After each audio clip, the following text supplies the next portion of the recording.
Tuhan, untuk waktu yang indah yang Tuhan berikan bagi kami. Dan tiba saatnya Tuhan, kami akan berdiam diri mendengarkan kebenaran firman-Mu. Bala Roh-Mu yang kudus yang berkarya secara luar biasa, baik bagi hamba-Mu yang menyampaikan, bagi setiap kami jemaat-Mu yang mendengarkan. Biarlah senantiasa Tuhan kuasa Roh-Mu yang boleh menguasai setiap hati, pikiran, dan hati kami Tuhan, sehingga kami boleh mendengarkan kebenaran firman-Mu benar-benar sesuai dengan kehendak-Mu Tuhan. Dalam nama Tuhan Yesus kami sambut kebenaran firman-Mu. Haleluya. Amin. Salam. Jadi Tuhan, pagi hari ini kami ucapkan selamat datang untuk Pak Sony yang boleh bergabung bersama dengan kami, dan juga selamat untuk jemaat Tuhan yang kemarin baru dibaptis, Om Son, Ci Helen dan juga Ken, ya. Puji Tuhan, selamat menjalani hidup yang baru di dalam Tuhan kita Yesus Kristus. Baik, kita akan langsung mendengarkan kebenaran firman Tuhan dalam Yeskiel 43 ayat 1 sampai ayatnya yang ke-12. Baik, nanti kita baca secara bergantian. Bapak Ibu akan membacakan ayat yang genap, saya akan membacakan ayat yang ganjil. Baik, saya undang kita bangkit berdiri biar kita semangat membacanya. Yeskiel berapa, Mak?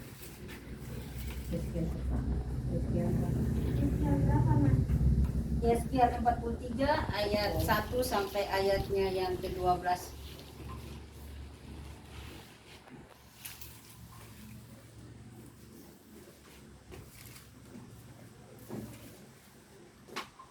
Ya, baik, kalau sudah semangat kita akan bacakan. Berikutnya, Tuhan kembali ke bait suci dalam kemuliaan. Yeskiel 43 ayat 1 sampai ayat yang ke-12. Lalu dibawanya lah aku ke pintu gerbang, yaitu pintu gerbang yang menghadap ke sebelah timur. Sungguh kemuliaan Allah Israel datang sebelah timur, dan terdengarlah suara seperti suara air terjun yang menderu dari bumi dan kemuliaan. Yang kelihatan kepadaku itu adalah seperti yang kelihatan kepadaku ketika ia datang untuk memusnahkan kota itu, dan seperti yang kelihatan kepadaku dan tepi sungai Kebar, maka aku sembah sujud.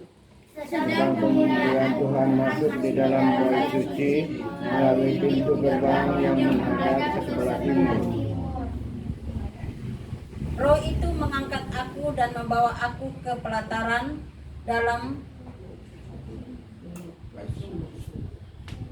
Sungguh bait suci itu penuh kemuliaan Tuhan. Lalu aku mendengarkan dia berfirman kepadaku, dari dalam bait suci itu orang yang menunggu bait suci itu berdiri di sampingku.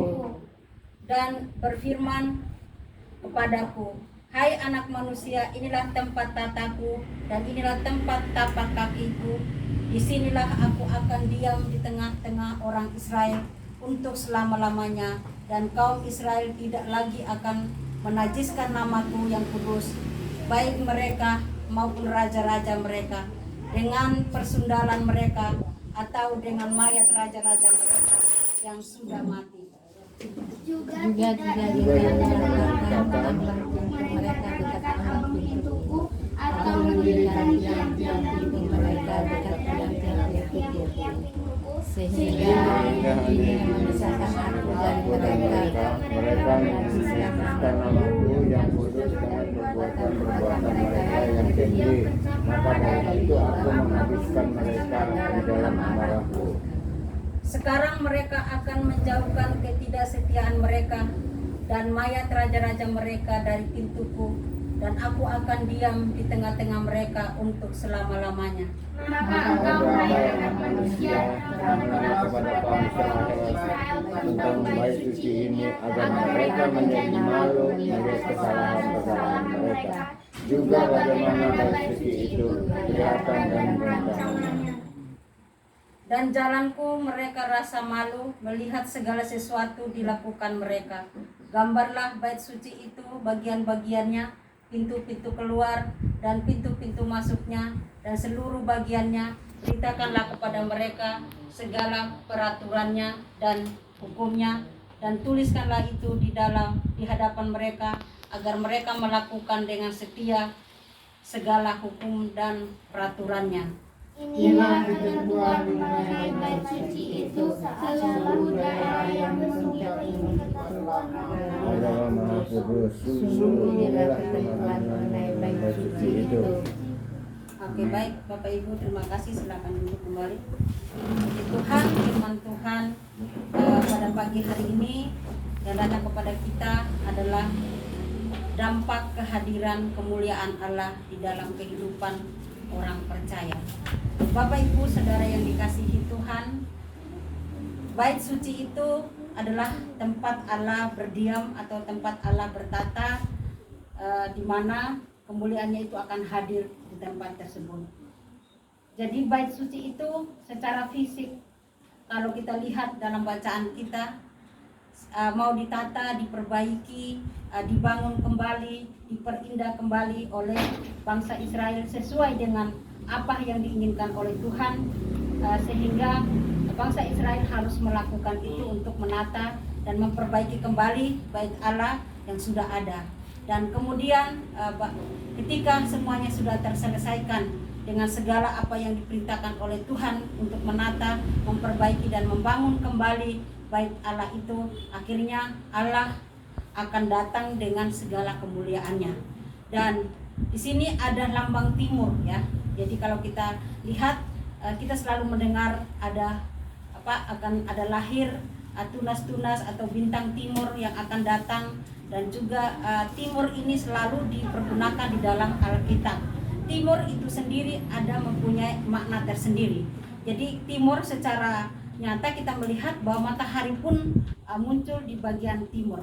Jadi timur itu membawa sinar ya. Jadi matahari itu membawa cahaya untuk menerangi bumi. Nah, jadi selalu di sini kita melihat bahwa Tuhan ketika dia datang dengan kemuliaannya, dia masuk melalui pintu timur bait Allah. Jadi ini menunjukkan bahwa Tuhan itu selalu membawa terang di dalam kehidupan umat manusia atau di tengah-tengah orang bangsa Israel pada saat itu. Bapak Ibu Saudara yang dikasihi Tuhan, kehadiran Allah di dalam bait Allah membawa dampak yang sangat luar biasa. Jadi ketika Allah hadir membawa kemuliaannya di tengah-tengah bait suci, bangsa Israel harus memiliki kepekaan itu sendiri. Bangsa Israel harus mengetahui, harus mendengar, harus merasakan bahwa di mana ada kehadiran atau kemuliaan Allah itu ada. Dan disitulah bangsa Israel akan beribadah, bersujud, menyembah Tuhan. Itu yang dilakukan oleh bangsa Israel pada saat itu. Jadi Tuhan, kehadiran Tuhan itu harus dijaga kekudusannya. Dan ketika kekudusan Allah ada, di situ Allah akan menjaganya dengan luar biasa. Bahkan Tuhan bilang di sini tiang-tiang akan didirikan, yaitu adalah tiang-tiang kekudusan Allah. Sehingga bangsa Israel dengan kehadiran kemuliaan Allah akan menerangi bangsa Israel untuk menyadari segala dosa dan kesalahan mereka ketika mereka jauh daripada Tuhan. Dan kemudian bangsa Israel harus mengambil komitmen untuk setia kepada Tuhan. Itu inti kebenaran firman Tuhan yang kita baca pada hari ini. Bapak Ibu Saudara yang dikasihi Tuhan, kembali lagi pada zaman kita saat ini dalam kondisi yang sedang tidak jelas pada saat ini, keadaan yang membingungkan kita, keadaan yang menakutkan kita, bahkan intinya kita mau melakukan segala sesuatu itu kita memakai pikiran kita, kita memakai kekhawatiran kita, dan banyak orang yang tidak berani untuk melakukan sesuatu di dalam hidupnya. Tetapi Bapak Ibu Saudara yang dikasihi Tuhan, di dalam kondisi seperti inilah di mana kita harus melihat kemuliaan Tuhan. Bagaimana caranya supaya kita menyadari bahwa kemuliaan kehadiran Allah itu selalu ada di dalam kehidupan kita sebagai orang-orang percaya. Mari kembali kita menata iman kita. Kita menata kembali hidup kita sebagai bait Allah yang hidup. Kita menata kembali hidup kita. Kita disadarkan kembali untuk biarlah hanya Kristus Yesus Tuhan yang hadir di tengah-tengah kehidupan kita, sehingga kita tidak perlu takut, kita tidak perlu bimbang, kita tidak perlu ragu untuk melangkah. Seperti tadi saya tertarik ya dengan kesaksian Pak Yusak bahwa saatnya kita bergerak. Saya kadang-kadang pakai akal, kalau nggak perlu no, kalau saya seperti itu ya. Tetapi saya disadarkan lewat kesaksian Pak Yusak memang perlu kita bergerak. Kita harus memiliki matanya Kristus. Kita harus memiliki hatinya Kristus. Kita harus memiliki telinganya Kristus. Kita harus memiliki kaki kerelaan, yaitu kerelaan untuk memberitakan Injil. Kita harus punya tangan yang penuh dengan kasih untuk memberkati orang lain. Itu yang harus kita lakukan pada saat ini. Jika kita bergerak seperti ini, percayalah, Tuhan tidak akan menutup mata. Tuhan akan selalu hadir. Tuhan tidak akan pernah membiarkan kita sampai jatuh terperosok. Tuhan tidak akan membiarkan kita kekurangan. Tuhan tidak akan membiarkan kita untuk terlantar dan melarat. Tetapi ketika kita bergerak menyadari bahwa Tuhan hadir di dalam hidup kita dan kita bergerak untuk melakukan, percayalah, kemuliaan Tuhan ada dalam diri kita, dan kemuliaan Tuhan itu akan menyinari di lingkungan sekitar kita, dimanapun kita berada, dimanapun kita melangkah, dimanapun mata kita melihat, dimanapun telinga kita mendengar, dimanapun tangan kita harus bergerak, kita melakukan hanya karena Kristus ada di dalam diri kita, atau kemuliaan Tuhan ada dalam diri kita. Dan semua orang yang akan melihat, menyadari kehadiran kita, mereka akan merasakan tata kehadiran Allah, kekudusan Allah ada di dalam kehidupan kita sebagai orang-orang percaya. Saatnya Bapak Ibu Saudara dikasih Tuhan, saya juga mohon kekuatan Roh Kudus untuk saya bisa melakukan hal itu. Kadang-kadang karena rutinitas, karena kesibukan, saya abaikan yang penting. Saya hanya berfokus kepada pekerjaan saya, hanya fokus dengan rutinitas saya, hanya fokus dengan apa yang harus saya lakukan. Tapi sebenarnya banyak hal yang lebih penting yang harus kita lakukan, yaitu kita menyadari kemuliaan Allah yang sudah diberikan di dalam kehidupan kita sebagai bait Allah. Yang Allah yang sudah bertata, yang sudah berdiam di dalam hati kita akan memiliki dampak di dalam kehidupan kita, Bapak Ibu Saudara yang dikasihi Tuhan. Ketika kemuliaan Tuhan, Kristus sudah ada di dalam hati kita, maka apa yang harus kita lakukan? Kita lakukan adalah kita terus menjaga kekudusan hidup kita. Kita tidak bisa bermain-main dengan kekudusan Tuhan. Kita tidak bisa bermain-main untuk melakukan segala sesuatu yang sesuai dengan keinginan hati kita. Tetapi mari kita kembali, kalau aku lakukan ini sesuai nggak dengan kehendak Tuhan? Atau kalau perlu kita minta pertolongan Roh Kudus yang akan menuntun kita untuk melakukan segala sesuatu dalam hidup kita sehari-hari. Maka ketika kita memohon pertolongan Roh Kudus, maka Tuhan akan menuntun kita. Dan kesaksian sedikit aja, sekilas balik, ketika saya melupakan segala sesuatu, bahwa saya adalah seorang hamba Tuhan, tapi saya justru berfokus kepada uang dan pekerjaan saya sebagai seorang guru. Saya begitu sibuk, Bapak Ibu. Saya tidak pernah berdoa, saya lupa baca firman Tuhan, dan saya selalu kejar waktu dan kejar uang. Dan saat itu Tuhan menegur saya pertama, padahal sudah dikasih waktu pada malam hari, saya mengalami sesak dan badan saya dingin semua, saya nggak sadar, itu suami saya yang sadar. Kemudian suami saya merawat saya, mengurus saya dan berdoa, akhirnya saya kembali pulih. Dan 2 hari kemudian saya mengalami kecelakaan, jadi saya jatuh, saya pikir saya udah mati itu, saya jatuh dengan begitu saja, dan itu saya nggak pernah berdoa. Dan saya biasanya kalaupun saya lupa berdoa di rumah, ketika saya naik motor saya akan memuji Tuhan, saya akan menyembah Tuhan, tapi itu enggak. Saya fokus, saya harus cepat kembali lesin anak, saya dapat uang. Dan saya harus mengajar. Itu yang saya pikirkan, sehingga saya mengejar waktu dengan begitu ngebutnya saya bawa motor. Dan Tuhan mengirim satu cobaan bagi saya,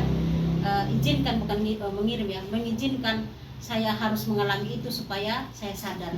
Dan waktu itu ada kucing, saya harus menyilik kucing. Ketika saya lagi ngebut, saya rem mendadak, langsung saya terlempar truk gitu, dan saya jatuh di amplas. Saya pikir saya udah mati gini, tapi saya pas gini, puji Tuhan saya masih hidup. Gitu. Terus saya disuruh bangun, saya nggak bisa bangun, jadi saya badan gede gini, 4 bapak-bapak kali yang ngangkat saya, ada 1 tentara dan bapak-bapak yang harus mengangkat saya, memopong saya untuk minggir, dan saya dibawa ke puskesmas. Dan di situ Tuhan berikan waktu untuk saya istirahat. Di situ saya banyak introspeksi diri saya. Oh Tuhan, ampuni saya harus mengingat Tuhan di dalam segala kesibukan saya, di dalam segala pekerjaan saya. Tuhan yang utama di dalam hidup saya. Jadi itu Bapak Ibu Saudara kasih Tuhan. Tadi firman Tuhan mengatakan ketika tata kemuliaan Allah, kekudusan Allah, tiang-tiang kekudusan Allah hadir di tengah-tengah bait Allah, maka bangsa Israel diberi kesadaran untuk sadar benar akan segala perbuatan dosa mereka, akan segala kenajisan mereka, akan segala hal-hal yang menyakiti hati Tuhan, sehingga mereka kembali memperbarui hidup mereka dipulihkan, dan mereka kembali berkomitmen untuk setia kepada Tuhan. Bapak Ibu Saudara yang dikasihi Tuhan, kita harus seperti itu. Mari kita kembali mereview hidup kita akhir-akhir ini. Apa yang sudah kita lakukan? Apakah kita sudah semakin dekat dengan Tuhan, atau kita semakin jauh daripada Tuhan? Kalau kita sudah semakin dekat dengan Tuhan, mari kita tetap melekat kepada Tuhan. Kita berkomitmen kepada Tuhan, berdiri di tengah-tengah kekudusan Tuhan, berdiri di dalam kemuliaan Allah. Maka Bapak Ibu percayalah, Tuhan akan selalu bersama-sama dengan kita. Tidak ada yang perlu kita takuti. Kalau Tuhan sudah waktunya, rumah kita sudah di surga, sudah tersedia, enggak corona pun atau corona pun, pasti Tuhan akan panggil kita untuk kembali ke tempat yang sudah disediakan Tuhan. Jadi kita nggak perlu takut mati, kita nggak perlu takut sama sakit penyakit. Kita hanya menyerahkan nyawa kita sepenuhnya ada di tangan Tuhan. Kalau kita sudah percaya sungguh-sungguh kepada Tuhan, Tuhan hadir dalam hati kita, tidak ada yang perlu kita takuti di dunia ini. Yang kita takuti justru kita kalau kita nggak masuk surga. Bapak Ibu Saudara yang dikasihi Tuhan, mulai hari ini mari kita tanamkan kembali, kita berkomitmen untuk datang setia kepada Tuhan dalam kondisi apapun, dalam keadaan apapun. Kita tetap mengingat Tuhan, kita tetap berkomitmen setia kepada Tuhan. Lakukan kembali doa pribadi kita kepada Tuhan, lakukan kembali ibadah-ibadah yang harus kita lakukan, dan kembali kita melakukan menabur kebaikan, menabur kasih. Pasanglah seperti tadi saya bilang, mintalah Tuhan kita memiliki hati Tuhan, hati Bapa, telinga Bapa, mata Bapa, kaki tangan Tuhan. Kalau sudah kita miliki itu semua, maka tidak ada secara terpaksa untuk kita melakukan segala sesuatu di dalam hidup kita. Amin untuk kebenaran firman Tuhan. Mari kita angkat pujian.